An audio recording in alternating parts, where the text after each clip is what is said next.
Hey guys what's up. तो कैसे हैं आप लोग?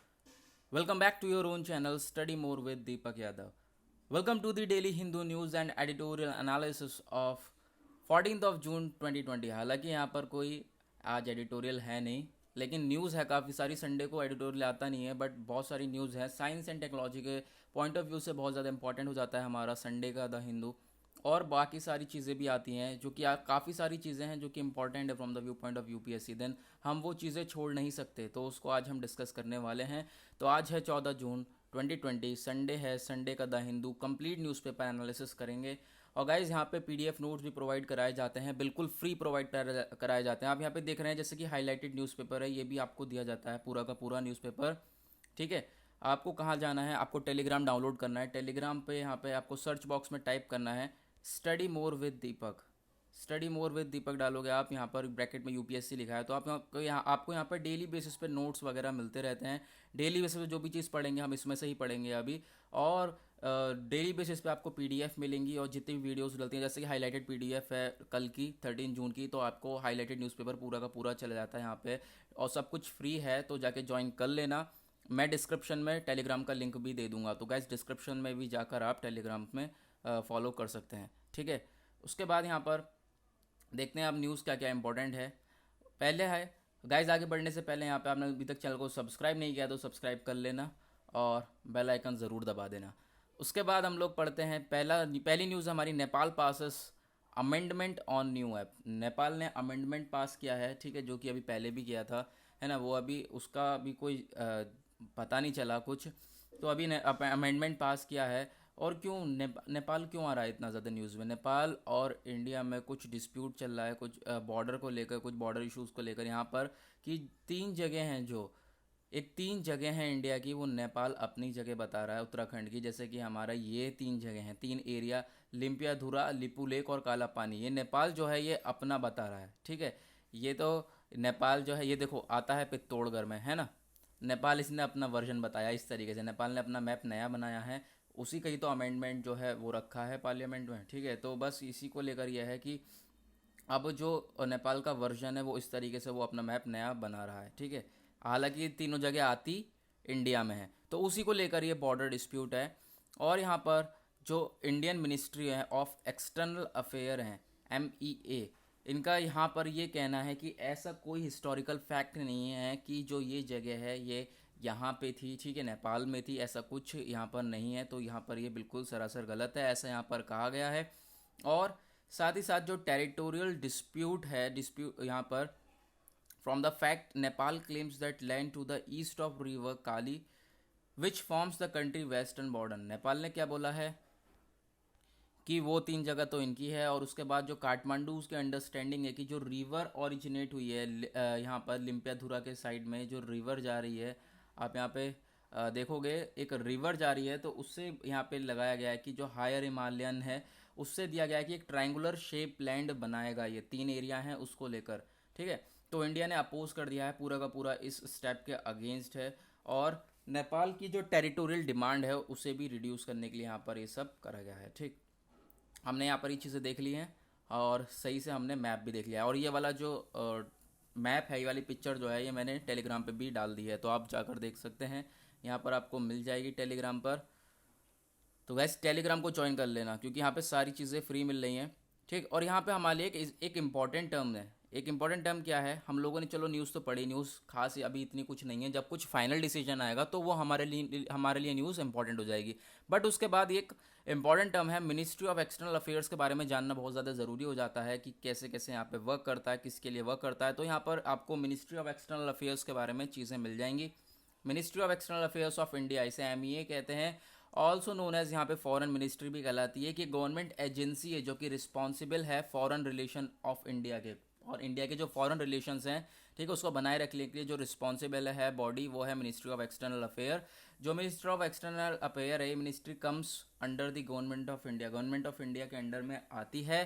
ठीक है, और रिस्पॉन्सिबल है कि इंडिया को रिप्रेजेंट करे यूनाइटेड नेशन में, और एडवाइस करे अदर मिनिस्ट्रीज़ को, स्टेट गवर्नमेंट्स को एडवाइस करती है। ठीक है, जो कि फॉरेन गवर्नमेंट और इंस्टीट्यूशंस के साथ जब डीलिंग्स होती हैं। ठीक, उसके बाद अगर हम थोड़ी बहुत हिस्ट्री देखें MEA की, वो क्या है, मिनिस्ट्री ऑफ एक्सटर्नल अफेयर जो है इनिशियली पहले क्या कहलाता था, ये ministry of external affairs and Commonwealth relation. आपको ये चीज़ याद रखनी है, क्वेश्चन आ जाएगा तो फिर आप इजीली सॉल्व कर सकते हो, क्योंकि देखो न्यूज़ में तो आ गई चीज़, ठीक है, न्यूज़ में आ गई, उसका बैकग्राउंड हमें पता नहीं है, उसका स्टैटिक पोर्शन हमें पता नहीं है, तो हम कैसे करंट अफेयर्स को स्टैटिक से रिलेट करेंगे। तो यहाँ पर आपको ऐसे ही करना पड़ेगा, जो मिनिस्ट्री ऑफ एक्सटर्नल अफेयर और कॉमनवेल्थ रिलेशंस हैं, ठीक है, वो यहाँ पर इसका पहला नाम था MEA का, बाद में इसे रीनेम करा गया मिनिस्ट्री ऑफ एक्सटर्नल अफेयर्स 1948 में, ठीक। उसके बाद यहाँ पे देखते हैं थोड़ी बहुत और चीज़ें इसके बारे में। जो है ये फॉर्म हुआ 2 सितंबर 1946 में, जूरिसडिक्शन कौन है, रिपब्लिक ऑफ इंडिया। हेडक्वार्टर कहाँ पर है इसके, साउथ ब्लॉक रेजिने हिल, न्यू दिल्ली में, ठीक है। एम्प्लॉयज़ कितने हैं, ये कोई खास हमारे लिए काम की बात नहीं है, बट हमारे लिए ये कब फॉर्म हुआ, 2 सितंबर 1946, और उसका हेडक्वार्टर कहाँ पर है, ठीक। उसके बाद चलते हैं अपनी न्यूज़ पर और देखेंगे और क्या इंपॉर्टेंट आर्टिकल है। इंपॉर्टेंट आर्टिकल तो नहीं, बट यहाँ पर जो चाइना और बॉर्डर की जो सिचुएशन थी वो कंट्रोल में आ गई है, आर्मी चीफ ने ऐसा बोला है, ठीक। और यहाँ पर आपको मैं डेली बेसिस पे कम से कम 1 से 1.5 हफ्ते पहले से हम लोग इंडिया चाइना के बारे में पढ़ ही रहे हैं, LAC वगैरह इन सब चीज़ के बारे में पढ़ रहे हैं। तो गाइज इसका भी जो नोट्स है मैंने पूरा पूरा टेलीग्राम पे डाल दिया है, जाकर आप देख लेना कि LAC से लेकर और उसके बाद जो जो यहाँ पर डिस्प्यूट हैं, बॉर्डर डिस्प्यूट है, सबकी पिक्चर्स के थ्रू मैंने जो इमेजेस डाल दी हैं, आप वहाँ पर देख सकते हैं, ठीक। उसके बाद यहाँ पर क्या कहा गया है, ICMR ने ये कहा गया है कि टेस्टिंग को इंक्रीज़ करने के लिए ICMR जो है उसको गाइडलाइंस जो है वो चेंज करनी पड़ेंगी, क्योंकि टेस्ट को इंक्रीज़ करना पड़ेगा दिन बाय दिन। जो है जो कोविड-19 के केसेस हैं वो बहुत तेज़ी से बढ़ते जा रहे हैं, जिस वजह से हमें टेस्टिंग बढ़ानी पड़ेगी, अदरवाइज़ हम लोग कोई चीज़ भी टैकल अच्छे से नहीं कर पाएंगे।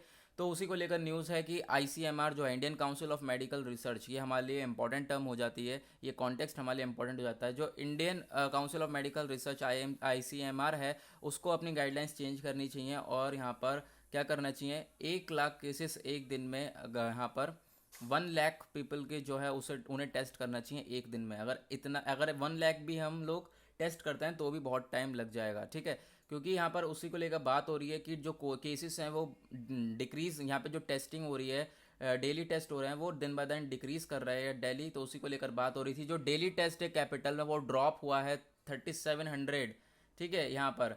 तो यहाँ पर उसी को लेकर बात हो रही है कि भैया ड्रॉप नहीं करना है, यानी कि बढ़ाने की कोशिश करनी है तो आप ड्रॉप कर रहे हो, है ना।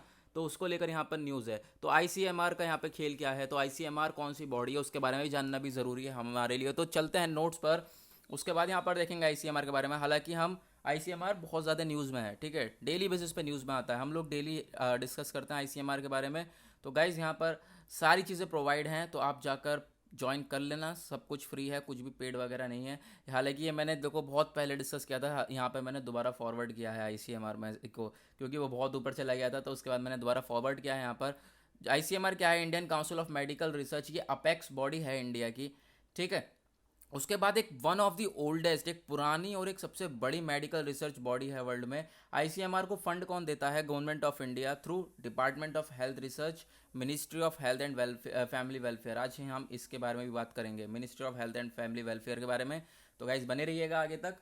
ICMR जो है उसको फंड प्रोवाइड करती हैं ये बॉडीज़। उसके बाद ICMR के बारे में थोड़ी बहुत और बातें जान लेते हैं। तो ICMR यहाँ पर इसके एब्रीविएशन है जो हम शॉर्ट फॉर्म में कहते हैं। फॉर्मेट कब हुआ, 1911 में, इसका दूसरा नाम था, 1949 में से रीनेम करके ICMR कर दिया गया। गवर्नमेंट ऑर्गेनाइजेशन का टाइप है, हेडक्वार्टर न्यू दिल्ली में है। किस रीजन को सर्व करती है, ऑब्वियसली यहाँ पे इंडियन काउंसिल है तो यहाँ पर इंडिया को सर्व करेगी। और डायरेक्टर जनरल कौन है यहाँ पे, डॉक्टर बलराम भार्गवा, ठीक है, ये भी बहुत ज़्यादा न्यूज़ में है। उसके बाद अब देखते हैं हम लोग आगे चलते हैं आगे, देखते हैं और क्या इंपॉर्टेंट न्यूज़ है। उसके बाद ये आ जाता है हमारे लिए एक, NGT ने केरला को टाइम दिया है 1 मंथ का, जो फॉरेस्ट में फायर लगी है उसकी अच्छी से जो प्रिवेंशन स्टेप्स लिए जा रहे हैं वो सेंड करे जाए NGT को। तो यहाँ पर ये हमारे लिए तो इम्पोर्टेंट है नहीं, फायर वगैरह, हमारे लिए इम्पोर्टेंट है NGT, नेशनल ग्रीन ट्रिब्यूनल, ठीक है। ये बॉडी क्या है, क्योंकि ये भी अगर आप देखोगे न्यूज़पेपर तो ये डेली बेसिस पे न्यूज़पेपर में रहती है NGT डेली यहाँ पर द हिंदू में रहती है, मेजोरिटी में अगर कहेंगे तो डेली ही रहती है। तो आपको अगर NGT के बारे में नहीं पता है तो आप ज़रूर इस चीज़ को देखें, और NGT के बारे में यहाँ पर हम लोग अभी पढ़ते हैं कि NGT है क्या। तो जो NGT है, नेशनल ग्रीन ट्रिब्यूनल, ये एक्ट है 2010 का, ये act of parliament of India है जो कि इनेबल करता है कि जो स्पेशल ट्रिब्यूनल है या फिर कोई एनवायरमेंटल इश्यूज़ हो रहे हैं, ठीक है, जैसे कि आग लग रही है और कुछ भी एनवायरमेंटल इश्यूज़ हो रहे हैं, तो उन चीज़ों को हैंडल कैसे करा जाए, ठीक है, उस चीज़ के लिए यहाँ पर ये बॉडी बनाई गई है। पॉल्यूशन हो रहा है, एनवायरमेंटल इश्यूज़ हो रहे हैं, है ना, एनवायरमेंटल इश्यूज़ में पॉल्यूशन भी आ गया, कहीं फायर लग रही है, तो यहाँ पर पॉल्यूशन की वजह से ज़्यादातर यहाँ पर ये एनजीटी हमारा न्यूज़ में रहता है। ये इंस्पिरेशन ड्रॉ करता है कहाँ से, Indian constitutional provision of constitution of India part 3 article 21 जो है प्रोटेक्शन ऑफ लाइफ है, पर्सनल लिबर्टी, जो कि एश्योर करती है कि जो सिटीजन्स ऑफ इंडिया है उनकी राइट है कि वो हेल्दी एनवायरनमेंट रखें, उसकी वजह से यहाँ पर एनजीटी वर्क करती है एक हेल्दी एनवायरनमेंट के लिए, ठीक। और यहाँ पर एक और है, एक और बात हो जाती है क्या, कि जो दिल्ली पॉल्यूशन कंट्रोल कमेटी है हमारी, डीपीसीसी, एक डिपार्टमेंट है कंट्रोल पॉल्यूशन इन दिल्ली में, ठीक। उसके बाद यहाँ पर अब कुछ और बात कर लेते हैं एनजीटी के बारे में। ये तो हमने इसकी डेफिनेशन देख ही ली कि किस लिए यूज़ करी जाती है, ये एनवायरमेंटल प्रोटेक्शन के लिए और जो फॉरेस्ट है उसकी सुरक्षा के लिए यहाँ पर ये बॉडी काम करती है। ये साइटेशन, यहाँ पर साइटेशन इसकी बात करें, ये कब हुई, एक्ट नंबर 19 2010 में यहाँ पर ये बॉडी फॉर्म हुई, ठीक। उसके बाद ये इनेक्ट कब करी है, पार्लियामेंट के द्वारा। इनेक्ट ये किसके द्वारा करी गई थी और क्या कब करी गई थी, 5 जुलाई 2010, मैं कह रहा हूँ ना कि 2010 में यहाँ पर ये बॉडी फॉर्म हुई। उसके बाद यहाँ पर और चीज़ें देखें तो असेंटेड टू 2 जून 2010 यहाँ पर इनेक्ट करी गई थी, 5 जून से स्टार्ट हो गई बॉडी, कब, 2 जून से, ठीक है। बस एनजीटी के बारे में जाना, उसके बाद चलते हैं और देखते हैं और क्या न्यूज़ है हमारे लिए आज के न्यूज़पेपर में। एक न्यूज़ ये है, इंडिया में हैव अंडर काउंटेड केसेस, ठीक। यहाँ पे जो आईसीएमआर है, ठीक है, फिर से आईसीएमआर न्यूज़ में आ गया, Indian council of medical research. तो यहाँ पर आईसीएमआर तो हमारे लिए है इंपॉर्टेंट, डेली बेसिस पे हम लोग आता है, हम लोग इसके बारे में पढ़ भी लेते हैं, ठीक। तो आईसीएमआर ने स्टडी करा था पहले ही, जब ये स्टार्ट हुआ था ये सब वायरस वगैरह पेंडेमिक हमारा, तो जो 7 लाख इन्फेक्शन यहाँ पे बताए गए थे मई के अर्ली में, ठीक है, आईसीएमआर के द्वारा, बट जो है वो अंडर काउंटेड रहे, ठीक है, जो कम रहे केसेस, तो उसको लेकर बात हो रही है। अभी हम कुछ और भी बात करते हैं। अभी यहाँ पर देखते हैं कोई चीज़। हाँ, तो आईसीएमआर ने क्या कहा था, जो हमारा फाइंडिंग्स है सीरोलॉजिकल सर्वे के द्वारा, जो Indian council of medical research है, 69 डिस्ट्रिक्ट्स अक्रॉस 21 स्टेट्स, यहाँ पे कहा गया था कि जो 7 लाख पीपल हैं वो इन्फेक्ट हो सकते हैं। ये स्टार्टिंग में मई की अर्ली में स्टार्टिंग में कहा गया था आईसीएमआर के द्वारा, बट ऐसा हुआ नहीं है, तो इसके ऊपर बात हो रही है। अब हमारे लिए एक इंपॉर्टेंट टर्म इसी न्यूज़ में एक और आ जाती है, ठीक है, जो कि यूपीएससी के पॉइंट ऑफ व्यू से इंपॉर्टेंट है, वो है हमारे लिए सीरोलॉजिक सर्वे। ये सीरोलॉजिकल सर्वे क्या होता है, ये होता है ब्लड सैंपल एक जनरल पॉपुलेशन का, ठीक है, एनालाइज करा जाएगा। यानी कि मान लो एक भीड़ है, उसमें से एक बंदे का पॉपुलेशन देखा, उस पॉपुलेशन में से एक बंदे का ब्लड सैंपल लिया जाएगा, ठीक है। अगर वो उसकी बॉडी में अगर कुछ ऐसा निकला इन्फेक्शन टाइप, तो सब के सब जो हैं जितने पॉपुलेशन में, उन सबको लेबल कर दिया जाएगा as a infected with SARS-CoV-2 in the past, ठीक है। उन सबको यहाँ पर जो भी इन्फेक्शन होगा उसे उन सबको वहाँ पर डिक्लेयर कर दिया जाएगा, ठीक। तो यहाँ पर ये हमारा सीरोलॉजिकल सर्वे का रोल है, ठीक। तो उसके बाद देखते हैं हम लोग आगे न्यूज़पेपर में और क्या चीज़ हैं हमारे लिए important from the view point of UPSC. तो काफ़ी सारी चीज़ें हमने पढ़ी। आगे हमारे लिए आता है स्टिमुलस पैकेज के बारे में, ये भी काफ़ी बार न्यूज़ में है, तो इम्पॉर्टेंट है। इसके ऊपर गाइज अगर आप बताओ तो आप कमेंट सेक्शन में बताओ, इसके ऊपर अगर सेपरेट वीडियो चाहिए तो मैं सेपरेट वीडियो भी बना के डाल दूंगा। तो यहाँ पर बात हो रही है कि जो हमारा स्टिमुलस पैकेज है उसका टाइम आ गया है, उसको लगाना चाहिए और एक शार्प रिकवरी दिखानी चाहिए हम लोगों को। अब फाइनेंस मिनिस्टर निर्मला सीतारमन ने अनाउंस किया था ये पैकेज 3.7 लाख करोड़ सपोर्ट करा था एमएसएमईज को, माइक्रो स्मॉल मीडियम सेक्टर को, एंटरप्राइजेस सेक्टर को। उसके बाद 75,000 करोड़ एनबीएफसी को, 90,000 करोड़ पावर डिस्ट्रीब्यूशन कंपनीज को, और उसके बाद फ्री फूड ग्रेन्स देने को कहा था माइग्रेंट वर्कर्स को, ठीक है। आज हम इसके बारे में बात करेंगे, MGNREGS, Mahatma Gandhi national rural employment generation, ठीक है, इसके बारे में भी बात करेंगे। तो जो जनरेशन हमारा एम्प्लॉयमेंट जनरेशन, ये इसके ज़्यादातर काम करती है बॉडी हमारी एम्प्लॉयमेंट जनरेशन के लिए, तो उसके ऊपर भी बात करेंगे इस बॉडी के बारे में। फ़िलहाल तो हमारे लिए ये न्यूज़ थी, तो उसको हम लेके बात कर रहे थे। ये न्यूज़ इसीलिए है कि ये जो पैकेज है उसको दिखाया जाए भाई, अब उतारा जाए, अब काफ़ी टाइम हो गया, पैकेज जो है डिक्लेयर तो हो गया, अब उसका रोल भी देखा जाए। उसके बाद एक न्यूज़ आती है हमारे लिए, जो हाइड्रोक्सोक्लोरोक्विन है वो मोर्टेलिटी को रिड्यूस नहीं कर रही है, हालांकि जो रिकवरी ट्रायल्स हैं वो देखे गए हैं, ठीक है। तो उसी को लेकर यहाँ पर न्यूज़ है। एक सेकेंड गाइस। तो फिर इसको हम अभी डिस्कस करेंगे। पहले हम लोग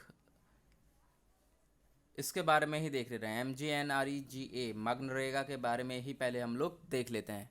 क्या कौन सी बॉडी है, इसका जो है ऑब्जेक्टिव्स क्या हैं, फीचर्स क्या हैं, उसके बारे में बात कर लेते हैं।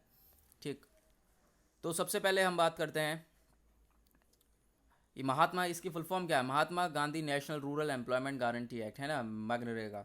उसके बाद इसकी हिस्ट्री क्या है, 1999 में, इन 1991 1999 कह रहा हूँ, 1991 जो PV नरसिम्हा राव हैं, गवर्नमेंट को प्रपोज किया था पायलट स्कीम कि एम्प्लॉयमेंट है उसको जनरेट करा जाए रूरल एरियाज़ में, ठीक है, गांव वगैरह में एम्प्लॉयमेंट को जनरेट करा जाए। जो एम्प्लॉयमेंट जनरेशन एग्रीकल्चर लेबर के लिए, इंफ्रास्ट्रक्चर डेवलपमेंट करा जाए, फूड सिक्योरिटी को बढ़ाया जाए। जो स्कीम है वो यहाँ पर एम्प्लॉयमेंट एश्योरेंस स्कीम कहलाती थी, जो कि बाद में मनरेगा कहलाने लगी, ठीक है। तो यहाँ पर आपको याद रखना है, पहले क्या कहलाती थी, एम्प्लॉयमेंट एश्योरेंस स्कीम, फिर यहाँ पर उसको बदल के मनरेगा कर दिया। ऑब्जेक्टिव्स क्या हैं इसके, Mahatma Gandhi national rural employment guarantee act के ऑब्जेक्टिव्स हैं, ये 100 दिन का गारंटी वेज प्रोवाइड करेगी एम्प्लॉयमेंट को, यानी उनकी मजदूर 100 दिन की, अनस्किल्ड लेबर जो हैं हमारे मजदूर हैं उनको 100 दिन की जो है मजदूरी प्रोवाइड कराएगी। और इकोनॉमिक सिक्योरिटी को इंक्रीज़ करेगी। माइग्रेशन ऑफ लेबर जो है वो from rural to urban areas, उनको जो प्रवास है लेबर का, मजदूरों का रूरल से अर्बन एरियाज़, उसको कम करा जाएगा। आप देखते होंगे कि जो रूरल से अर्बन एरियाज़ में लोग जाते हैं मजदूर वगैरह, उनको भी कम करा जाएगा। कुछ फीचर्स हैं इस स्कीम के, वो क्या क्या हैं, ये सिग्निफिकेंट अमाउंट ऑफ कंट्रोल है ग्राम पंचायत के ऊपर, ताकि जो पब्लिक वर्क्स हैं उसको अच्छी तरीके से मैनेज करा जाए, पंचायत राज इंस्टीट्यूशंस को स्ट्रेंथ करा जाए। और उसके बाद यहाँ पर इट इनकॉर्पोरेट, सेकेंड इसका क्या है, इट इनकॉर्पोरेट्स अकाउंटेबिलिटी, उत्तरदायित्व, यानी जो ऑपरेशनल गाइडलाइंस हैं उसको, उसकी जो इनकॉर्पोरेट करें उत्तरदायित्व को, और इंश्योरेंस करें जो ट्रांसपेरेंसी, यानी कि कोई भी चीज़ छुपा के न रखी जाए, ट्रांसपेरी पारदर्शिता रखी जाए आप मतलब इस बॉडी में और लोगों के बीच में। उसके बाद यहाँ पर अगर और बात करें, एवर ये जो स्कीम है इम्प्लीमेंट हुई थी, नंबर ऑफ़ जॉब्स जो हैं इस, जब से ये स्कीम इम्प्लीमेंट हुई है, जो जॉब्स हुई हैं वो 240% जो है पास्ट 10 ईयर्स में इंक्रीज़ हुई हैं, पिछले 10 साल में 240% से इंक्रीज़ हुई है। जो स्कीम है वो successfully enhancing economic empowerment rural India, help overcoming the exploitation of labour के रूप में काम करा, यानी कि अच्छी तरीके से इकोनॉमिक को ग्रो करने में काम किया है। और ये हमारा जो गारंटी एक्ट है, अर्लियर इसे जाना जाता था, ये हमारे लिए इंपॉर्टेंट है, ये पहला पैरा तो आपको याद रखना है। ये जो गारंटी एक्ट है ये पहले जाना जाता था national rural employment guarantee act के द्वारा, ये पास करा गया फिर 7 सितंबर 2005 में, और employment generation social security in India के लिए। उसके बाद ये कवर करता है सारे डिस्ट्रिक्ट्स इंडिया के, ठीक है, except the ones 100% urban population, जहाँ पर 100% पूरी की पूरी अर्बन पॉपुलेशन है उसको छोड़कर बाकी जितने भी डिस्ट्रिक्ट्स हैं जिसमें रूरल पॉपुलेशन है उन सबको कवर करता है इस स्कीम में। न्यूज़ में क्यों है ये, क्योंकि फाइनेंस मिनिस्टर निर्मला सीतारमन ने यहाँ पर जो है मार्च 26, 2020 को यहाँ पर इकोनॉमिक एक बजट, यहाँ पे इकोनॉमिक बजट कह रहा हूँ, इकोनॉमिक पैकेज एक यहाँ पर डिक्लेयर करा था, उसके लिए यहाँ पर ये न्यूज़ में है कि यहाँ पर कितना कितना लोगों को मिलेगा, ठीक है। 2000 सारे एवरेज जितने लोग हैं उनको दिया जाएगा। अनाउंस करा गया है कि जो 3 करोड़ से सीनियर सिटीजन्स हैं, पर्सनस हैं, डिसेबल्स लोग हैं, विडोज़ हैं, उन सबको वन टाइम एडिशनल अमाउंट मिलेगा 1,000 रुपये का, ठीक है, 2 इंस्टॉलमेंट्स में डायरेक्ट बेनिफिट ट्रांसफ़र मिलेगा। तो उन्हीं चीज़ों को लेकर यहाँ पर बात हो रही है कि कोविड-19 है उसके आउटब्रेक के लेकर कितनी परेशानी आई है, उन चीज़ों को भी रिकवर करा जाए इस स्कीम के द्वारा, ठीक। तो उसी को लेकर यहाँ पे बात है। तो अभी देखते हैं हम लोग अपने न्यूज़ पर।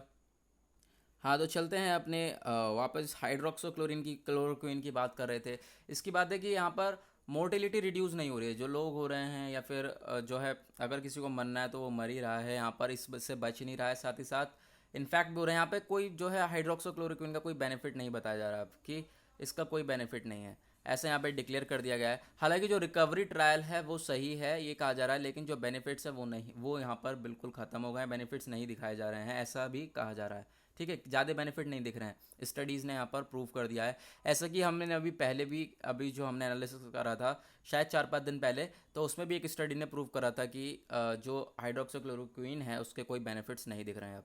जो रिकवरी ट्रायल है वो ठीक ठाक है हाइड्रोक्सोक्लोरोक्विन का, बट बेनिफिट्स नहीं है। 4 जून को मैंने कहा था, अभी हमने कुछ टाइम पहले 4 जून को यहाँ पर जो लेंसेट पेपर है, ठीक है, लेंसेट स्टडी है, ये लेंसेट स्टडी कौन सी होती है इसके बारे में बात करेंगे, इंपॉर्टेंट है, ये भी न्यूज़ में रहती है। लेंसेट स्टडी है, इसने हाइड्रोक्सोक्लोरोक्विन को क्या डिक्लेयर करा है कि यहाँ पर कोई बेनिफिट्स नहीं है इसके, नो बेनिफिशियल इफेक्ट्स। ये जो हमारे मेडिसिन है कोई डिज़ायर बेनिफिशियल इफेक्ट्स नहीं है, पूरे न्यूज़पेपर में no effects no effects no effects ही आया जा रहा है, ठीक है। उसके बाद यहाँ पर देखें तो अब लेंसेट स्टडी के बारे में जान लेते हैं। लेंसेट स्टडी ने यहाँ पर प्रूव करा है कि यहाँ पर इसकी कोई बेनिफिट्स नहीं है, तो उसके बारे में जानना हमारे लिए ज़रूरी है। जो लेंसेट है ये वीकली एक peer reviewed general medical journal है, ठीक है, एक मेडिकल जर्नल है, आपको याद रखना है। लेंसेट स्टडी क्या है, हमारी एक मेडिकल जर्नल है, और पूरे वर्ल्ड में एक ओल्डेस्ट और best known general medical journal है, ठीक है। वर्ल्ड की एक सबसे पुरानी और एक सबसे बेस्ट जो है मेडिकल जर्नल वो है हमारी लेंसेट। और जो जर्नल है ये वाला, ये फाउंड हुआ 1823 में, थॉमस वैकले ने करा, एक इंग्लिश सर्जन है जिन्होंने इसको नेम दिया, एक सर्जिकल इंस्ट्रूमेंट लेंसेट, ठीक है, उसको ही नेम दिया इस पेपर को भी। और जो जर्नल ये पब्लिश होता है, बिल्कुल ओरिजिनल चीज़ें आती हैं इसके अंदर, ओरिजिनल रिसर्च होती है, आर्टिकल्स, रिव्यू आर्टिकल्स, एकदम सारी ओरिजिनल चीज़ें आती हैं, यहाँ पे कोई फेक चीज़ें नहीं बताई जाती हैं। और ये इंपॉर्टेंट हो जाता है कि जो लेंसेट है वो ओन करा जाता है एल्जीवियर सिंस 1991 से, ठीक है। इसके एडिटर इन चीफ सिंस 1995 से कौन है, रिचर्ड हॉर्टन। और जो जर्नल है, एडिटोरियल ऑफिस हैं इसके, इस जर्नल के लेंसेट के, वो हैं लंदन, न्यूयॉर्क और बीजिंग में, ठीक। उसके बाद देखते हैं हम लोग न्यूज़ में और क्या बात कही गई है। आईआईटी मद्रास, ये मेटाबॉलिज्म, यहाँ पर जो बैक्टीरिया की बात हो रही है, कौन सा बैक्टीरिया है, बिफिडोबैक्टीरियम की बात हो रही है कि जो हर बैक्टीरिया होता है, हर कोई बैक्टीरिया बुरा नहीं होता है, ठीक है। कुछ बैक्टीरिया जो होते हैं वो हमारी बॉडी के लिए अच्छे होते हैं, जैसे कि आप दही वगैरह खाते होंगे, दही में भी बैक्टीरिया होता है, ठीक है, जिसकी वजह से वो दही बनता है। तो यहाँ पे बात हो रही है among the trillions of bacteria, ठीक है, इतने सारे बैक्टीरिया में जो कि ह्यूमन गट में रहते हैं, बिफिडोबैक्टीरियम जो है वो मेन माइक्रोब है, ठीक है। अगर ये मेन माइक्रोब है तो ये हमारे यूपीएससी के लिए भी मेन हो जाता है, ठीक है गाइस। तो पढ़ते हैं बिफिडोबैक्टीरियम है क्या, चलते हैं यहाँ पर, एक सेकेंड गाइस।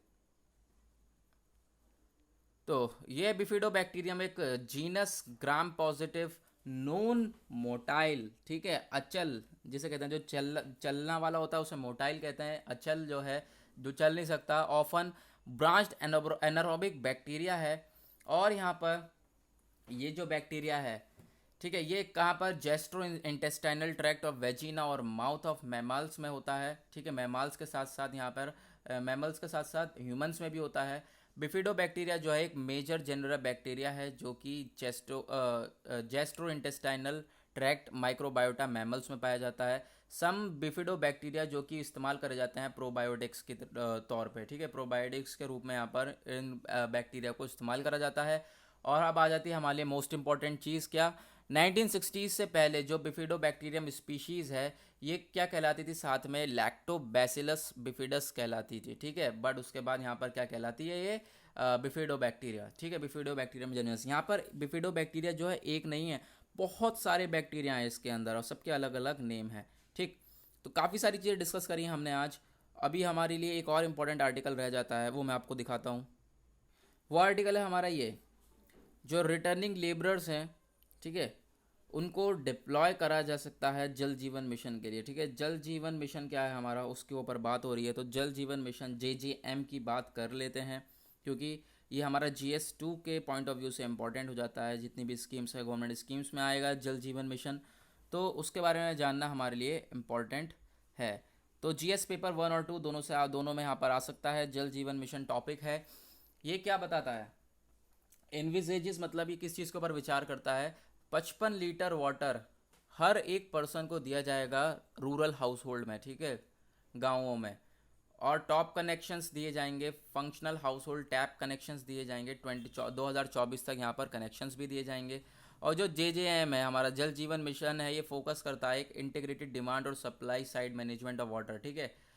इंटीग्रेटेड अप्रोच है, जितनी डिमांड और सप्लाई होगी हमारे वाटर की एट द लोकल लेवल, उसके बाद यहाँ पर इसका क्या रोल है, क्रिएशन ऑफ लोकल इंफ्रास्ट्रक्चर को क्रिएट करना, और भी चीज़ों को इंफ्रास्ट्रक्चर के रूप में, जैसे कि rain water harvest, ground water recharge, management of household waste water for use. यानी कि ये चीज़ इसलिए बनाएंगे, चीज़ों को बना इस तरीके से इंफ्रास्ट्रक्चर को बना के रखना कि जो बारिश वगैरह का पानी है, चीज़ों को पानी है, पानी कहीं से भी आ रहा है उसको सेव करके रखें अच्छी तरीके से, ताकि उसको हम लोग रीयूज़ कर सकें, दोबारा यूज़ कर सकें। तो ऐसा यहाँ पर इंफ्रास्ट्रक्चर को भी क्रिएट करने में यहाँ पे हेल्प करेगा। और जो मिशन है ये बेस्ड है कम्युनिटी अप्रोच पे, जो कि वाटर और इंक्लूड्स यहाँ पे एक्सटेंसिव इन्फॉर्मेशन के साथ साथ यहाँ पे कम्युनिकेशन एजुकेशन भी इस मिशन में प्रोवाइड कराई जाएगी। और जो ये हमारा JJM है, ये जन आंदोलन फॉर वाटर, देयर बाय यहाँ पर ये जो हर एक की प्रायोरिटी बन जाती है, क्योंकि ये किस चीज़ को देखता है, जन आंदोलन फॉर वाटर, पानी के लिए यहाँ पर काम करेगा। तो हर एक की प्रायोरिटी है, क्योंकि पानी के बिना कोई नहीं रह सकता। और इसका जो फंडिंग पैटर्न है वो है, जो ये फंड शेयर करेंगे सेंटर्स और स्टेट्स के बीच में 90:10 के रेशियो में, हिमालयन और नॉर्थ ईस्टर्न स्टेट्स में, और 50:50 जो रेशियो है ये अदर स्टेट्स जो है इस रूप में फंड्स को यहाँ पर जो है फंडिंग पैटर्न रहेगा। और जो 100% रहेगा यूनियन टेरिटरीज़ के लिए, ठीक है, वहाँ पे कोई रहेगा ही नहीं, खुद रहेंगे अकेले, तो यहाँ पर सारी चीज़ें वही संभालेंगे। जो अब सेंट्रल गवर्नमेंट ने रिसेंटली रिलीज़ करा है ऑपरेशनल गाइडलाइंस क्या क्या हैं जल जीवन मिशन की, कि इम्प्लीमेंटेशन होगा जल जीवन मिशन का। सबसे पहले, उससे पहले क्या चीज़ होगी, यहाँ पर NJJM नेशनल जल जीवन मिशन जो होगा वो सेंट्रल लेवल पे होगा, ठीक है। यहाँ पर अलग अलग जो है फॉर्म्स में यहाँ पे जो है इसको, ये हमारी स्कीम जो है इम्प्लीमेंट करा जाएगा सेंट्रल लेवल पे NJJM के रूप में, स्टेट लेवल पे state water and sanitation mission के रूप में, उसका डिस्ट्रिक्ट लेवल पे district water and sanitation mission के रूप में, विलेज के लेवल पे तो village water and sanitation committee पे, ठीक है। इस अलग अलग जगहों पर अलग अलग रूप में यहाँ पर इस मिशन को जो है इम्पोज करा जाएगा। और यहाँ पर और क्या बात हो रही है, early village will prepare a village action plan which will have 3 components, ठीक है। विलेज जो होंगे तीन एक्शन प्लान बनेंगे, और जहाँ पे क्या 3 कंपोनेंट्स कौन कौन से होंगे, water source and it's maintenance, water का सोर्स क्या है और उसकी कैसे मेंटेन करके चलें, वाटर सप्लाई, और जो ग्रे वाटर है, डोमेस्टिक वेस्ट वाटर है, उसको कैसे मैनेज करके चलें, ठीक है। वेस्ट वाटर जो बर्बाद पानी होता है उसको कैसे मैनेज करके चलें। तो ये सारी चीज़ें हम लोगों के JJM जल जीवन मिशन में फोकस करी गई हैं। तो ये इंपॉर्टेंट हो जाता है क्योंकि ये न्यूज़ में आ चुका है, तो इसी के बारे में यहाँ पर इंपॉर्टेंट हो जाता है, यहाँ पर मैं हाईलाइट करना भूल गया हूँ। तो कोई बात नहीं गाइज़, यहाँ पर देख लिया हमने न्यूज़ के बारे में। तो गाइज हमने पूरा का पूरा न्यूज़पेपर का डिस्कशन कर लिया है, और टेलीग्राम पे पूरे के पूरे नोट्स हमने कवर कर लिए हैं। और गाइज आपने अभी तक चैनल को सब्सक्राइब नहीं किया है तो नीचे रेड कलर का बटन आ रहा होगा, सब्सक्राइब का ठोक दो सब्सक्राइब को, और बेल आइकन ज़रूर दबा देना, और नोट्स ज़रूर ज्वाइन कर लेना, फ्री में आपको सारी चीज़ें प्रोवाइड हो रही हैं। तो गाइज चलते हैं, आज मिलेंगे आपसे कल, आज के लिए बाय बाय।